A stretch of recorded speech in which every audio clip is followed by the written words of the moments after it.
नमस्कार, मैं हूं शिव पांडे और आप देख रहे हैं अखंड भारत आज तक। जैसे जैसे चुनाव नजदीक आ रहा है वैसे वैसे एक बार फिर से किसानों के नाम पर दिल्ली में उपद्रव की स्थिति तेज हो गई है।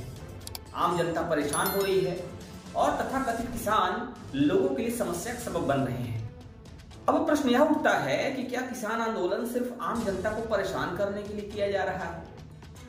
क्या ट्रैक्टर ट्राली रखने वाले सभी लोग किसान होते हैं? क्या ये दंगाई नहीं हो सकते हैं? क्या किसान सिर्फ पंजाब और हरियाणा में ही होते हैं? कृषि उपज में पंजाब और हरियाणा का योगदान केवल 5% है, या ये कहा जाए तो उससे भी कम होगा। लेकिन क्या आंदोलन कृषि के नाम पर है, लेकिन मकसद कुछ और है? ये भी सोचा जा सकता है, समझा जा सकता है। किसान आंदोलन के नाम पर करोड़ों रुपए बर्बाद करने वाले क्या वास्तव में किसान ही हैं? ये भी अपने आप में बड़ा प्रश्न है। और अगर उनके पास करोड़ों रुपए हैं तो फिर यह किसान गरीब कैसे, और इनको आंदोलन की क्या आवश्यकता है? ये भी एक बड़ा प्रश्न है और इस पर भी विचार किया जाना चाहिए। आपको बता दें कि किसान आंदोलन के नाम पर किसानों के द्वारा निम्नलिखित मांगे की जा रही हैं और इन मांगों पर ध्यान दिए जाने की जरूरत है कि क्या वास्तव में मांगे जायज हैं या यूं ही किसी दूसरे कहने पर यह माहौल बनाया जा रहा है। किसान आंदोलन की जो मांगे वो आपके सामने रख रहा हूं। किसानों को 10,000 रुपए प्रति माह की पेंशन दी जाए, फसल बीमा का भुगतान सरकार करे, भारत को WTO से बाहर आना चाहिए और मनरेगा के 200 रोजगार दिवस मांगे गए हैं। ये मांगे किसने तैयार की? क्या ये वास्तव में मांग करने वाले किसान ही हैं, या कांग्रेस है, या कोई विदेशी ताकत है? किसान विरोधी सरकार है या सरकार विरोधी किसान है? ये भी अपने आप में सोचने वाली बात है और बड़ा प्रश्न है। अब कुछ भी हो, कुछ लोगों को कहना है कि कहीं ना कहीं सरकार ही गलत तरीके अपना रही है। दुश्मन तो है नहीं किसान, उनकी मांगों को सुन लेना चाहिए, यहाँ पर सरकार गलत है। लेकिन अब इसको हर तरह समझने की जरूरत है। एक तरफ सरकार का प्रशासन किसानों को रोकने के लिए कड़े इंतजाम कर रहा है, वहीं दूसरी ओर किसान भी दिल्ली पहुंचने का पूरा प्रयास कर रहे हैं। कई नेशनल हाईवे जाम कर दिए गए हैं, कई जनपदों में धारा 144 तक लागू कर दी गई है तथा इंटरनेट बंद कर दिए गए हैं।